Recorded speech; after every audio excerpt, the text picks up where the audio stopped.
This case deals with individuals with developmental disabilities. Quotes from newspapers of the period contain language that may be offensive to some listeners. With the success of the LA Times article, national newspapers picked up the story. The details had gotten clouded or were perpetuated incorrectly by this extended game of telephone from reports at the local level compared to the national scale. While the national scope increased awareness of the case, the consistent misreporting and parroted incorrect facts would add more confusion to an already particularly confounding case. One particular article that ran in numerous papers opened with a quote from Jack Beecham saying, quote, "It's hard to lose 5 people, that's for sure." And then the author continued the sentence with his own, quote, "especially when they are all 6 foot plus, 200-pound, slightly retarded men in the prime of life." Another article portrayed them as, quote, 5 men, all described as strapping 6-footers, but slightly retarded, have been missing. This information was patently false and could be very misleading when it came to possible sightings of the men. In reality, Ted Weir was the tallest of the men at 6 foot even and around 200 pounds. The rest of the men were all 5'9" or 5'10" and closer to the 160 to 180 pound range. This fact would be consistently misreported. Along with inaccurate information, many of the articles would call the men, quote, childlike, and infantilize them to a degree. Almost all articles said that all of the men were handicapped, despite the fact that Matthias wasn't, and Madruga had never been diagnosed with anything. Madruga and Matthias had even served in the armed forces in the past. After catching wind of the story, the San Francisco Chronicle conducted direct interviews with individuals involved with the case. Jim Grant echoed Beecham's statement, telling them, quote, "This is a really bizarre incident. There are all kinds of theories about what happened to them. Jaunita Sterling worried that someone may have set out to hurt the men, saying, quote, 'We always stress to them, you guys stay together, because you can't tell who is your friend and who is not.' She said, quote, 'Bill was always good about telling us where he was. He would always call or leave notes, even if he just went to the library.'" Robert Klopf remained cynical, saying, quote, "I believe they either saw a crime being committed or stopped to help someone, and that was it. They did the boys in. I think maybe they'll find them eventually, but I don't think they're coming home." On March 15th, the weather cleared enough to allow a search to be conducted via helicopter once again. It was mainly searching the Brush Creek area, which hadn't been searched yet. With the absence of any new evidence, authorities continued to widen the search area, though they were unable to find anything new. Around the same time, a local woman named Debbie Lynn Reese reported a series of strange phone calls. On the initial call, she picked up the phone, and the person on the other end claimed to know where the missing 5 men were before hanging up.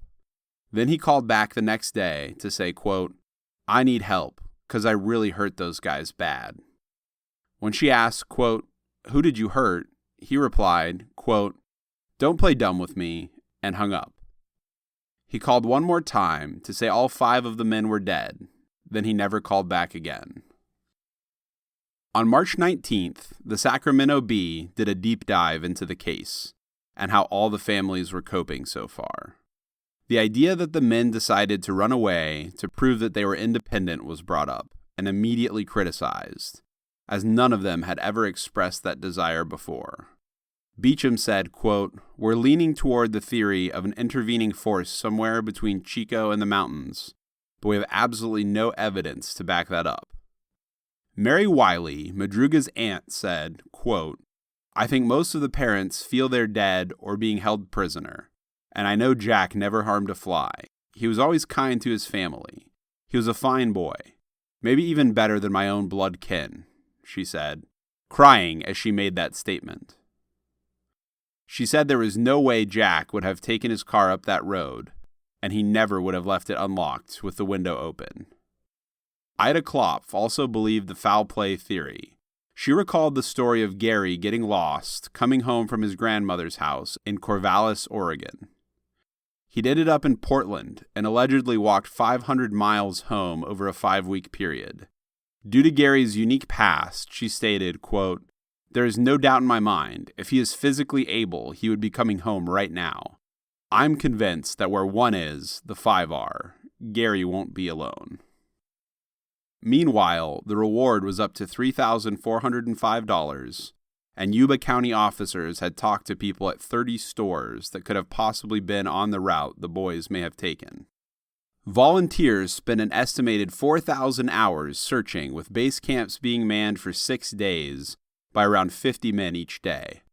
They searched a roughly 42 square mile area and 250 miles of roadways.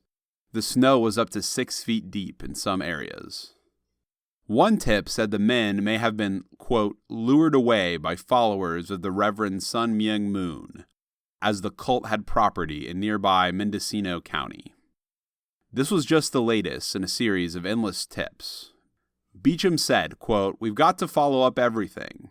We wouldn't be so worried if they were normal, but all 5 were in such a condition they could easily be taken advantage of." Jaunita Sterling said, quote, "If we don't keep it in the news, everybody will forget about it, except us."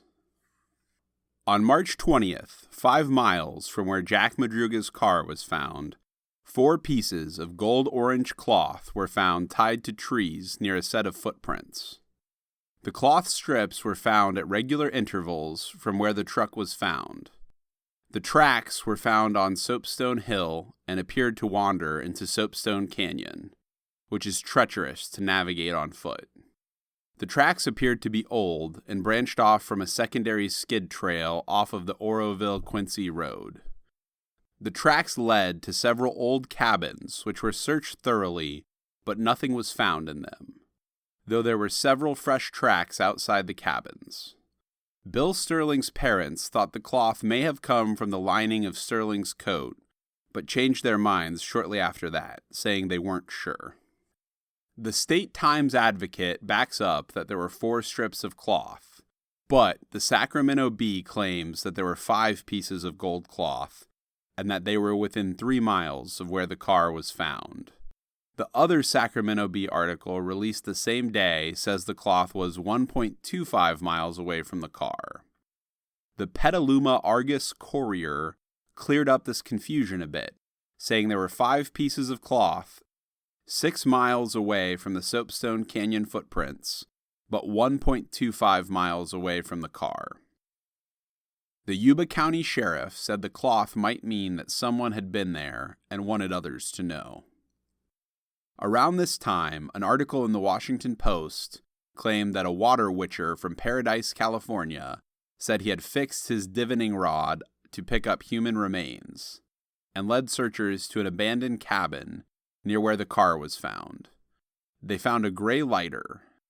This article says none of the boys smoked, but that information is incorrect, as Matthias was a smoker, so it could potentially have been his lighter, though it is unlikely. On March 21st, Soapstone Canyon was searched by helicopter. Search parties on foot couldn't get very far due to the deep snow. Lance Ayers remained assigned to the case full-time, but the searches were called off due to a lack of new information. Ayers said the cloth was weathered, but didn't seem like it had been out in the elements for a long time.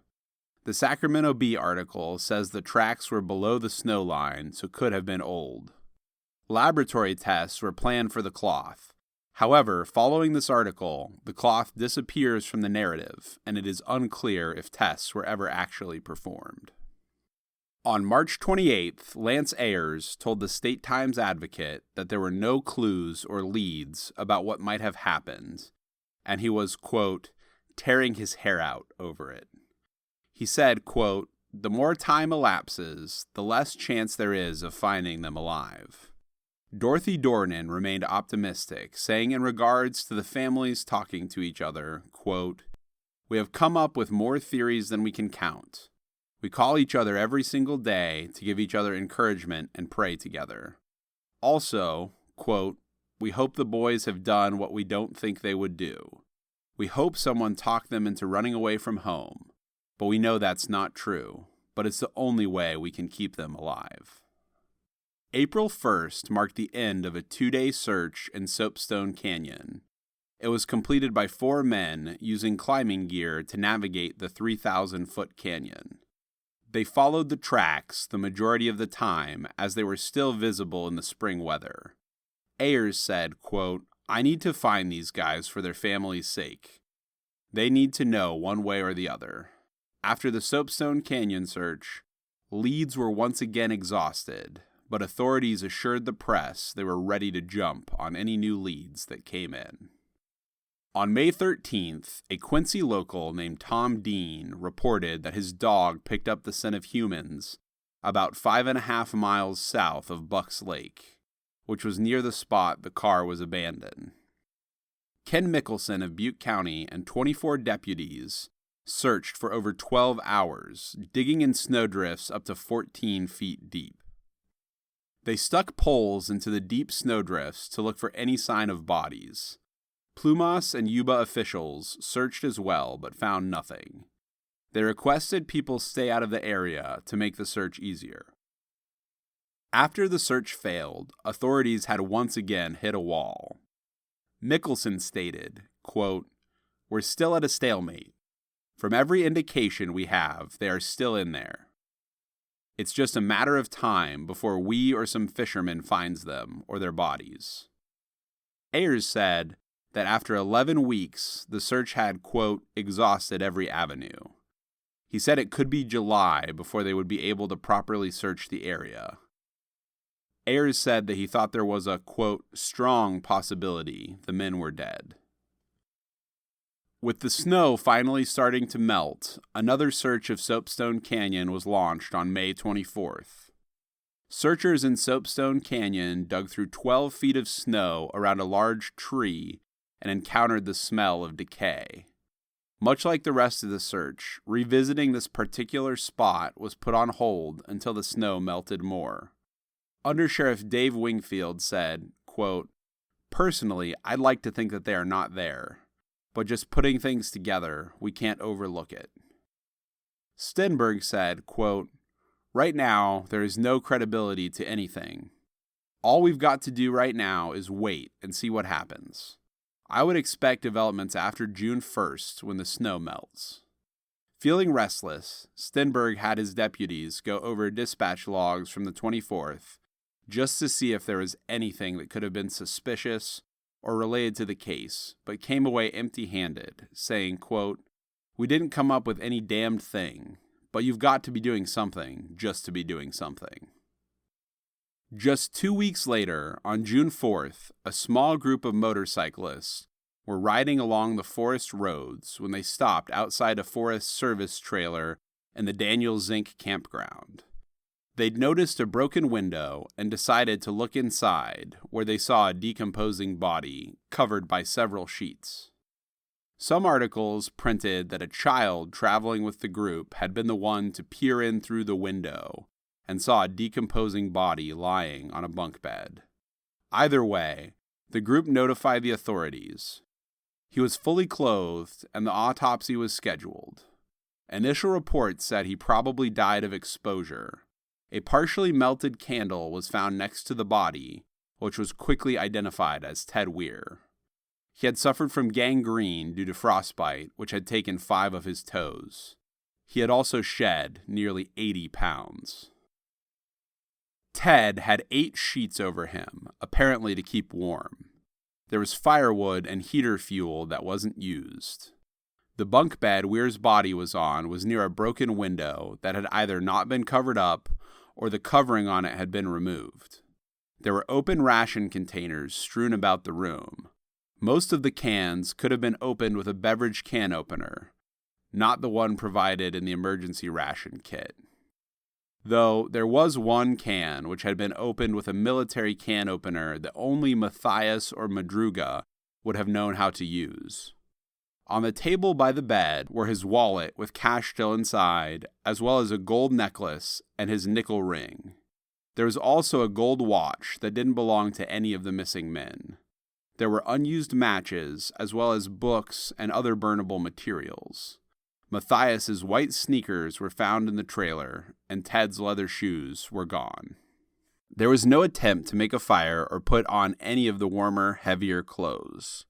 Some matches were found burned, but there was no indication of a fire.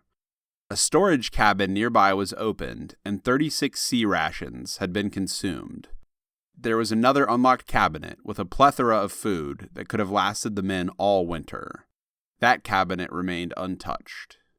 There was a butane tank nearby which could have given the trailer light and heat, but it wasn't turned on. Though this tank was partially obscured by the snow when searchers found it, and may have been even more obscured by the snow while the men were there. The inside of the trailer was in serious disarray, with important supplies thrown about haphazardly. One article says the sheets covered Weiher from head to foot. He could not have placed the sheet over his body because of the pain it would have caused to wrap it around his infected feet.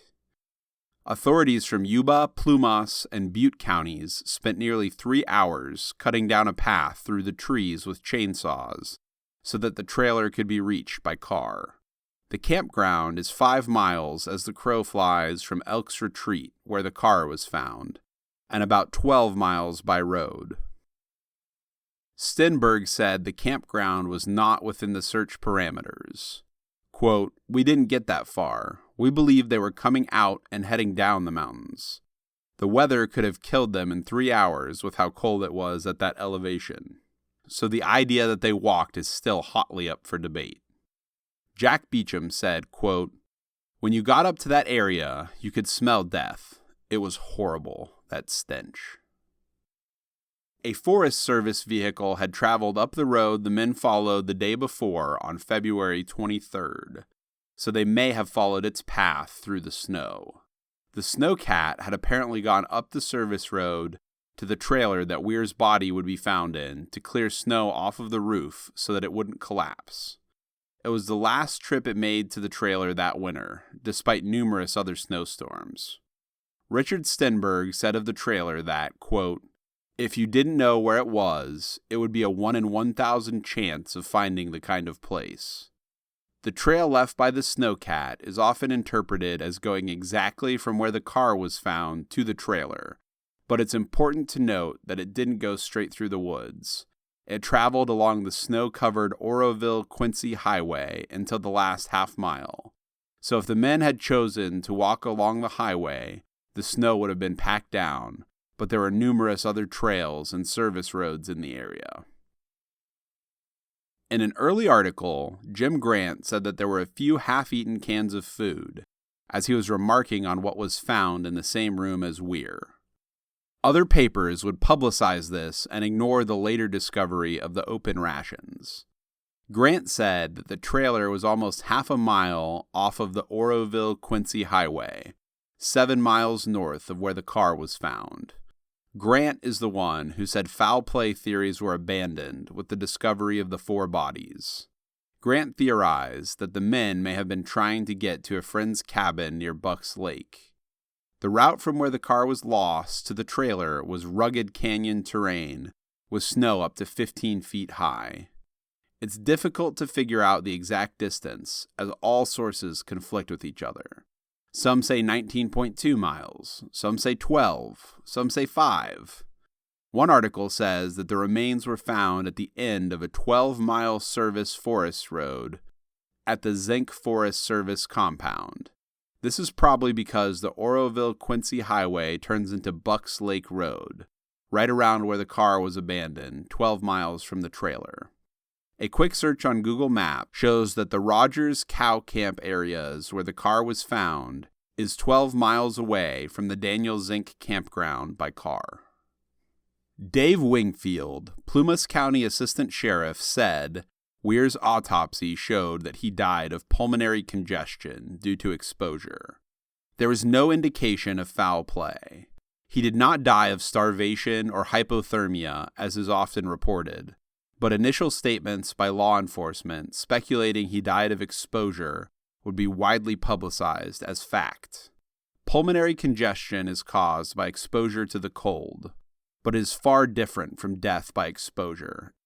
It is often called wet lung and is similar to pneumonia in how it kills.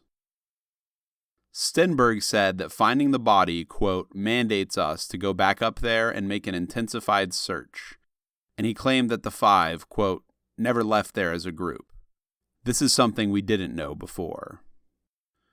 Tom Dean returned to the story on June 6th to aid the search with his tracking dogs.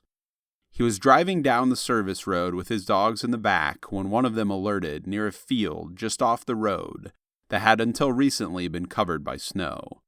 They found Jack Madruga's body near the road. He was clutching his watch in one hand, and his other arm had been bitten off. He had his car keys in his pocket.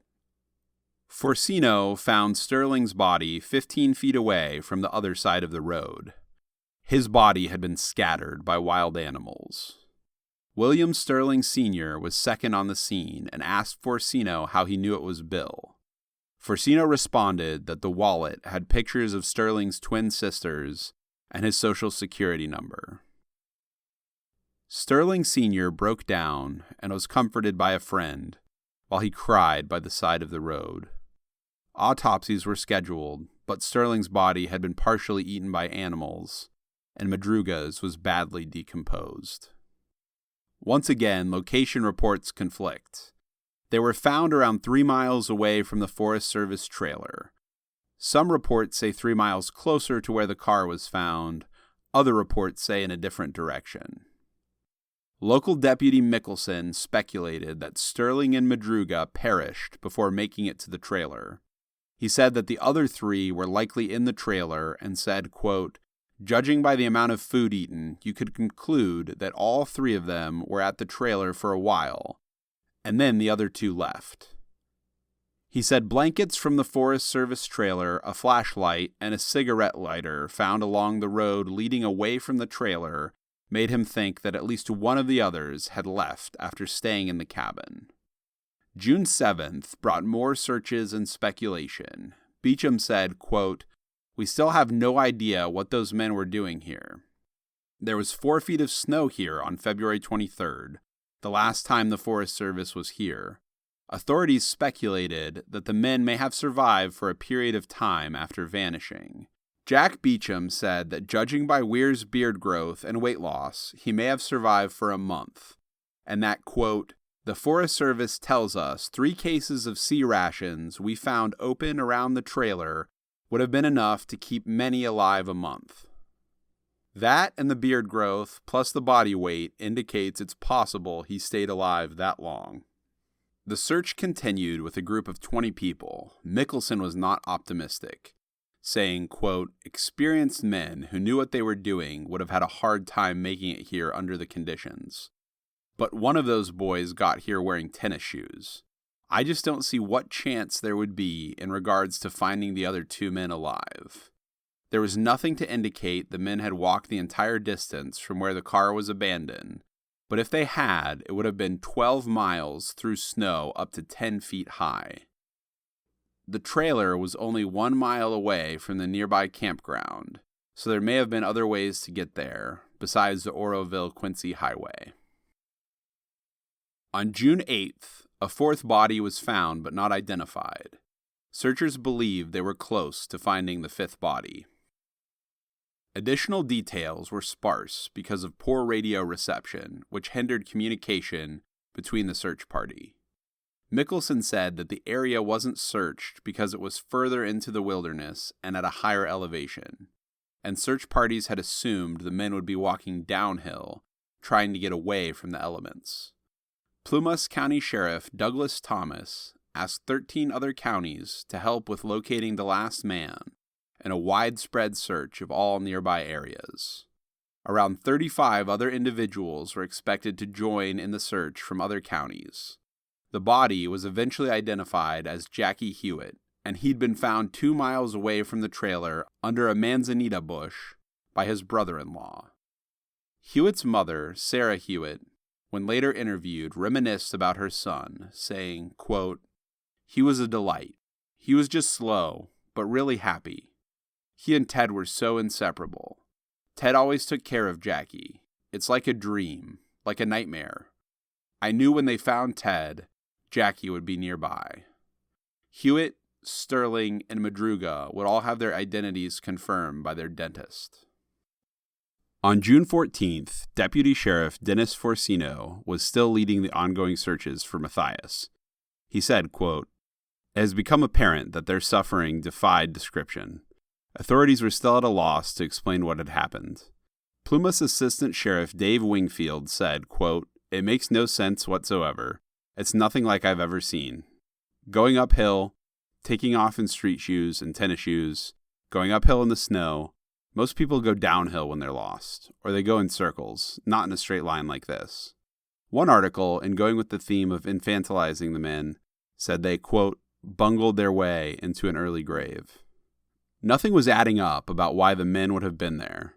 A storm was raging that night. If they did walk from where the car was abandoned, it would have taken a full day and night to get there.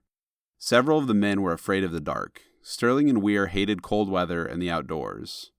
Forcino thought Huett and Matthias made it to the trailer. He theorized that Matthias went for help, and Huett left after Weiher died to get away from his friend's body. Stenberg once again brought up Joseph Schoen's account. He said, quote, "Something that really bothers the hell out of me, that someone did see a pickup truck. That bugs the hell out of me." This stuff he mentioned about hearing a scream or a high-pitched whistle. Forcino said he would keep looking into the case and looking for Matthias until they found out what really happened. At this point, an article in the LA Times re-enters the narrative. On June 19th, they wrote an update that said, quote, "One of them almost made it, living for perhaps as long as 13 weeks in a Forest Service trailer within 50 feet of all the necessities of life, which for some reason he spurned." This article conveniently ignored the food that had been eaten and the fact that Weiher had gangrene and blood poisoning near the end, which could account for the chaotic state of the trailer. This article claims Weiher lived 8 to 13 weeks, which is longer than other sources speculated. Despite this, the article did give the families a platform to speak and also had a lot of useful information, especially some interesting closing statements from Ayers. Ayers said it was strange that the men walked in a straight line, saying, quote, "After the initial shock, lost people don't walk 19.2 miles in a designated direction. Right-handed people walk in right circles and left-handed people in left circles." When referring to the snowcat theory, Ayers said, quote, "People often get around the corner syndrome. They may have thought the tracks have got to go somewhere just around the corner." This mention of the distance being 19.2 miles is the only time one of the authority figures who was part of the narrative mentioned that distance. It lends some credibility to it, but it's still difficult to tell what the actual distance was. Forcino speculated that Madruga tired and collapsed on the side of the road, and Bill refused to leave his side. He said, quote, "As cold as it must have been, he probably just got tired and wanted to lay down and go to sleep. If you let yourself do that, well..." Melba Madruga said, quote, "Things aren't right. Why would they leave the car to go die? There's no sense to that theory. But we can't figure out anything that works out right. There's no rhyme or reason to any of it. The families still think foul play was involved, and Melba Madruga doesn't think the men, quote, got stuck, walked out like a bunch of idiots, and froze to death." While the rest of the families grieved, Gary Matthias's family was still searching for answers. State mental institutions were given a description of Matthias. He wasn't carrying a wallet, so would have no ID on him. Klopf joined the search parties occasionally and said, quote, "What I looked for all the time I was up there were his glasses. I didn't think the bear would eat that." Since several of the bodies had been scattered by wild animals, Klopf was trying to prioritize what would stand out in the wilderness. Ida Klopf said she hadn't turned on the TV in weeks, as she doesn't want to find out the bad news that way. She also said she is going up to look for her son herself. In the months that followed, other family members would come forward, still looking for answers. Melba Madruga said, quote, "There was some force that made him go there. They wouldn't have fled off in the wood like a bunch of quail. We know good and well that somebody made them do it. We can't visualize someone getting the upper hand on those 5 men, but we know it must have been." Weir's sister thought the men must have met foul play at the game. She said, quote, "They seen something at that game, at the parking lot. They might have seen it and didn't even realize they seen it. Klopf said, "I can't understand why Gary would have been that scared. All those paperbacks and they didn't even build a lousy fire. I can't understand why they didn't do that unless they were afraid." Imogene Weiher reiterated the story about how much Ted Weir hated camping in the area as a kid. She said the men would never have voluntarily gone up there unless someone made them, saying, quote, "Jack Madruga would never have driven his car up there.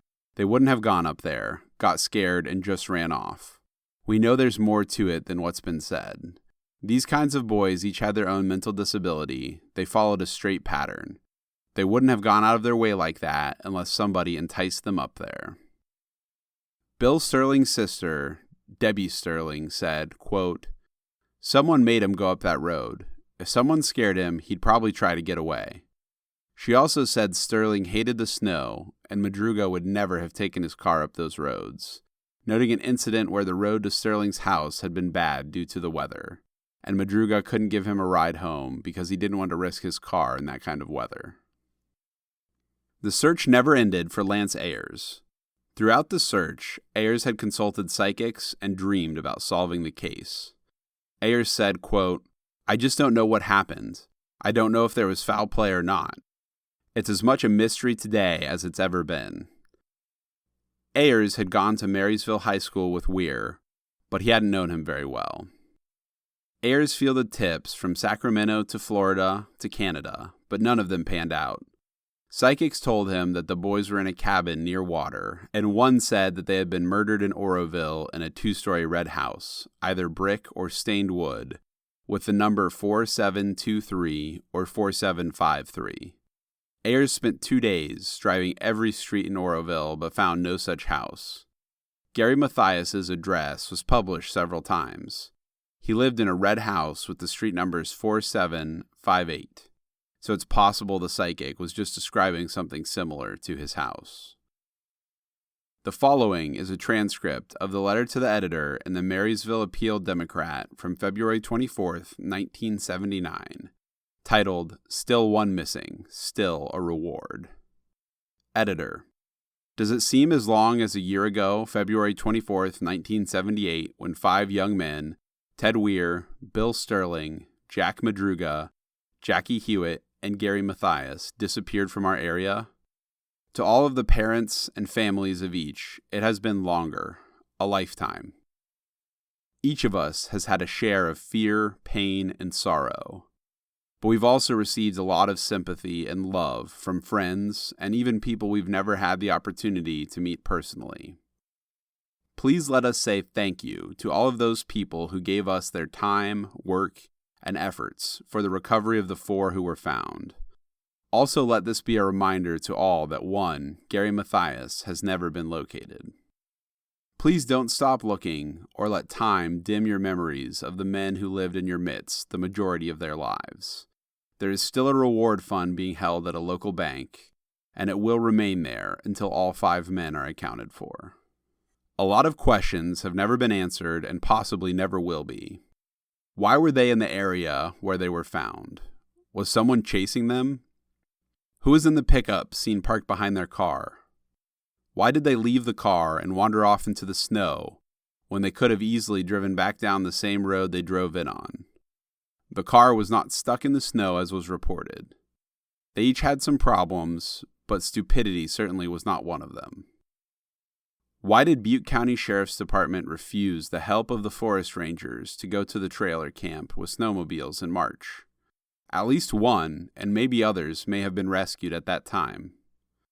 Questions, but no answers. Bitterness, some. Anger, sometimes. Bewilderment, always. When your son leaves home with friends to go to a basketball game, do you always put your arms around him, give him a kiss, and remind him how much you love him? You really should. He may never come back to you. Robert L. Klopf, Ida M. Klopf, Imogene Weiher, Jack C. Huett, Sara M. Huett, Jim and Jaunita Sterling. On March 6 of 1979, the LA Times did a reflective piece on the case. Ayers told reporters that, quote, "I'll live with this until I quit the department, and I'll remember it for the rest of my life. It's my baby, and I'll have it until I solve it. It will haunt us until we find out what happened." Ayers had worked the case every day, trying to solve the mystery and find Gary Matthias. Ayers still talks to the families and attended Melba's funeral. Imogene Weiher says that she still believes foul play was involved, and much of her time is consumed with wondering what happened to the men. She thinks they were somehow forced up the mountain road. Ted Weir's mother does not sleep well anymore. She said, quote, "I keep wondering what happened that night, why they left Chico and went up there. Then I get to thinking how long he was there, how cold he was, and I just can't sleep." Jack Beecham would later tell the Sacramento Bee in 2019, quote, "I have a total of over 50 years of law enforcement. It's a case that has never lost my thought. I often think back to that case. I very much regret that we were unable to find those children, and they were children. But I'm also convinced that we did everything in our power to locate them and find out what happened." In a Sacramento Bee article published on February 26th of 2019, several new pieces of information would be uncovered. They claimed that Weiher had survived closer to 4 to 6 weeks, and Madruga and Sterling were actually found 8 miles away from the trailer in the direction of the car. The credibility of this article is difficult to determine, as some facts do come from police records, but some come from witness statements nearly 40 years after the fact. This article also claims that Jackie Huett's father found his son's body. It says Huett Sr. spotted Huett's jacket, and when he went to pick it up, Jackie Huett's spine fell out. While the often quoted Washington Post article does agree that Jackie Huett's father found his body, local articles say it was a brother-in-law. Neither of these men mention Bill Sterling's father being second on the scene when they found his son, or his breakdown by the side of the road that was publicized. So it's possible these details got mixed up and distorted. The bulk of the article was spent discussing Gary Matthias and his past, though in numerous places it conflicts with articles from the time. Everything that we could verify from articles at the time has already been included, so the following is strictly what was in the Sacramento Bee article and has largely been sourced from witness accounts, mainly from the ex-brother-in-law of Matthias, whose name was Gary Whiteley. Gary Whiteley had known Matthias in high school, spending days drinking and swimming together. But when they both came back from the military, Matthias was different. Whiteley said he was not mentally stable, and the drug use hadn't helped. Matthias's first trip to a psychiatric hospital had happened his sophomore year, after a bad experience with hallucinogenic drugs. Gary Whiteley would eventually become Matthias's brother-in-law by marrying his sister, Sharon. Whiteley described Matthias as having a troubled childhood. He said Matthias's mother, Ida, had fled Gary's father, Garland, who was abusive, but eventually went back to him. She finally broke it off when Matthias was still young, and she supposedly filed a restraining order.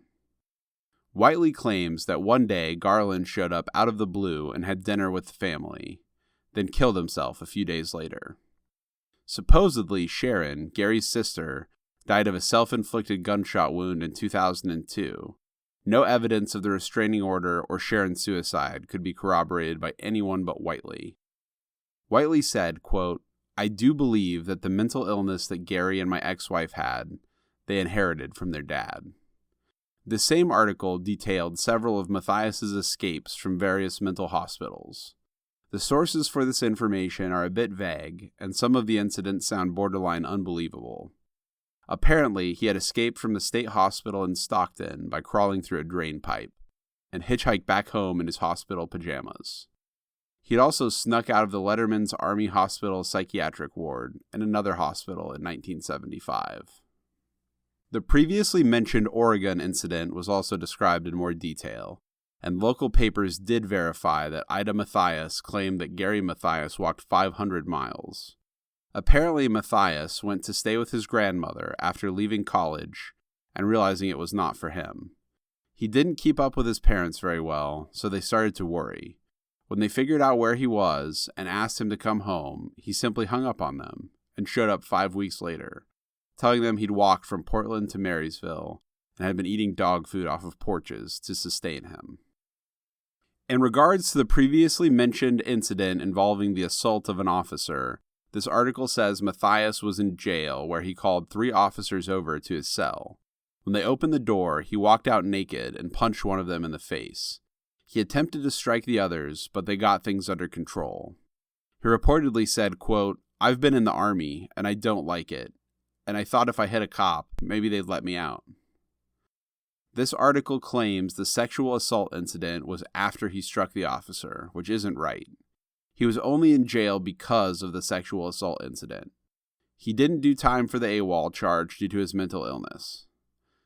The article went on to describe the sexual assault incident in detail, saying that Matthias had been at his cousin's house and had wandered into the room where his wife was sleeping heavily due to medication. Matthias was groping her, and when his cousin asked what he was doing, he said he wanted to kiss her. His cousin said that he was calling the police, and Matthias allegedly responded, quote, "Good, I want to go back to jail." An incident in 1975 was described when Matthias broke through a window to unlock the front door of a local couple. He walked into their bedroom and told them he was looking for, quote, "a ring that he needed to return to Satan." That the house was actually his house, and he was there to collect rent. This incident could not be verified in any local newspapers. A third incident was described in which Matthias visited a couple he knew while under the influence of methamphetamine and benzodrine. He allegedly told them that he wanted to stab the woman in the face and said to their 3-year-old daughter, quote, "I thought I'd killed you once." The couple then kicked Matthias out, but he kept pounding on their door until authorities arrived to detain him. Matthias had also been arrested on suspicion of stealing a car, as well as occasionally disturbing the peace. There was an incident where he was arrested while driving without a license and told the police officers, quote, "Fuck you cops, you are all motherfuckers." The Gateway Gators basketball coach, Robert Pinnock, told investigating officers that he thought Matthias, quote, "could possibly flip out at any time." Matthias's longtime acquaintance, Janet and Sara, told Sergeant James Black in a 1978 interview that Matthias was, quote, "a very violent person, hurting several men seriously, and that he also hates women." She also claimed Matthias had told her repeatedly of a dream he had in which he and several other people would vanish. If this is true, it could explain a lot, but this acquaintance was never mentioned in any other sources, and this claim seems somewhat outlandish since it was not corroborated by anyone else, even people who knew Matthias when he was off his meds. Dallas Weir, Ted Weir's brother, said he believes Matthias was involved in the other men's deaths, and claims that Gary Matthias's family was the only one to turn down the show Unresolved Mysteries when they reached out to try and cover the case. Dallas said, quote, "That's just suspicious. I'm not saying they knew, but well, you can probably guess what I think." Jack Beecham himself said he believed Gary could have in some way been responsible, saying, quote, "I know parents at the time told us, they told me personally, that they had deep concerns about Gary being involved in this. They were unabashed in their opinion in telling me that. The other 4 were always together. They walked a lot of places together, always together, and he just was a different personality type. He didn't meld with the other 4. In regards to the men ending up on the snow-covered highway on that fateful night of February 23, 1978, Beecham said, quote, "They were either forced or manipulated, and where does Matthias come into that? Maybe he had nothing to do with it. We'll never know, but I think he did." This 2019 Sacramento Bee article is the most recent deep dive done into this case. The Charlie Project page for Gary Matthias has been updated to reflect the new information, and online sleuths have started to lean into the theory that Matthias was responsible as well. However, it's important to note that no one in Gary Matthias's family was interviewed, and back in 1978, absolutely none of the other families publicly suspected Matthias of having anything to do with the incident. Jack Beecham also was the only authority figure involved in the case to be re-interviewed for this article. Lance Ayers, who was assigned to the case after it went cold, passed away in 2010. Richard Stenberg, Doug Forcino, and Jim Grant, who all helped coordinate the search and had their own theories and opinions, haven't spoken about the case since 1979. Jack Beecham was heavily involved in the case, to be sure, but even back in 1978, the different sheriffs and deputies all had differing theories, and it does them a disservice to quote Beecham as if he was the sole authority on the case. In a few of our earlier episodes, we have touched on the conspiracy theory known as the smiley face killer theory. And some of our listeners may already know, but there's another phenomenon that goes hand in hand with that theory known as missing 411. Both theories focus on pattern recognition, with the smiley face killer theory claiming that many cases of drowning by intoxicated men in their 20s are actually the work of a gang of serial killers, pushing them into rivers. The missing 411 phenomenon focuses on mysterious deaths and disappearances in the wilderness, and claims that many of them are all connected by some vague unknown force. It was created by David Pallades, a former police detective. The driving force behind both of these theories is finding a culprit to blame for something awful. It is easier for many people to think their son or brother was murdered than to think they died by drunkenly falling in a river. Just like it's easier to believe that a loved one who vanished in the wilderness must have been taken by something or someone, instead of simply getting lost. Or even to think that a victim of an animal attack could be some kind of cover-up. In one of the missing 411 documentaries, there's a scene where a father holds up a skull fragment from his deceased child and says he doesn't believe that a mountain lion was the culprit because it's too painful to believe. Obviously, we can't rule out the possibility that Gary Matthias may have had something to do with the deaths of the other 4 men. The case has been cold for so long that it would make just as much sense as anything else. If Matthias did lead the other 4 astray, or even kill them, then the case would be solvable and could provide some level of closure. Perhaps the recent turn against him is because it would be easier for everyone if the case had a tangible villain.